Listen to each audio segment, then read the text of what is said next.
বরিশাল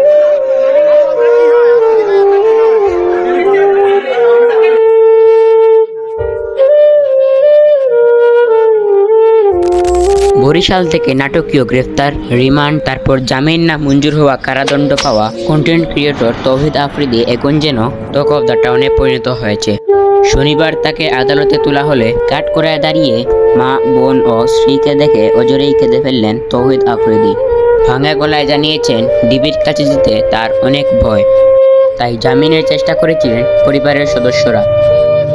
তবে জামিন আবেদন মঞ্জুর না করে তাকে কারাগারে পাঠানোর নির্দেশ দিয়েছে আদালত।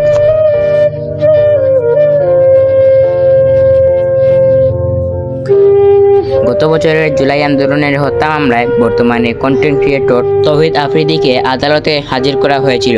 শনিবার তাকে এজলাসে তোলার সময় তার মুখে ছিল কালো মাস্ক, মাথায় ছিল হেলমেট ও পরনে ছিল বুলেট প্রুফ জ্যাকেট।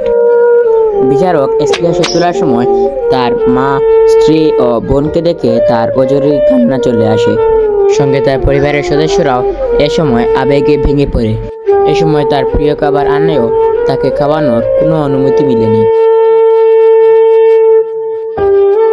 মামলার তদন্তকারী কর্মকর্তা সিআইডির পুলিশ পরিদর্শক খান মোহাম্মদ তৌহিদ আফ্রিদি 5 দিনের রিমান্ড শেষে তাকে আদালতে হাজির করে কারাগারে আটক রাখার আবেদন করেন। তিনি জানিয়েছেন তৌহিদের ব্যবহৃত মোবাইল, সিপিইউ, আইপ্যাড ইত্যাদি জব্দ করা হয়েছে। আইডি ফরেনসিক বিশেষজ্ঞরা সেগুলো পরীক্ষা করছেন বলেও জানা গিয়েছে।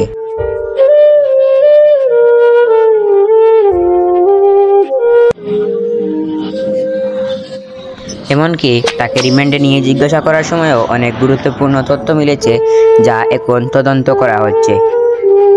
তদন্ত কর্মকর্তারা আশঙ্কা প্রকাশ করেন জামিনে মুক্তি পেলে তিনি পলাতক হতে পারেন এবং তদন্ত বিঘ্নিত হওয়ার সম্ভাবনা রয়েছে। শুনানিতে আসামিপক্ষ জামিন চাইলেও রাষ্ট্রপক্ষ তার বিরোধিতা করে। উভয় পক্ষের শুনানি শেষে আদালত জামিন আবেদন নাকচ করে তৌহিদ আফ্রিদিকে কারাগারে পাঠানোর আদেশ দিলে রবিবার তাকে কারাগারে পাঠানো হয়েছে বলে জানিয়েছেন আদালত।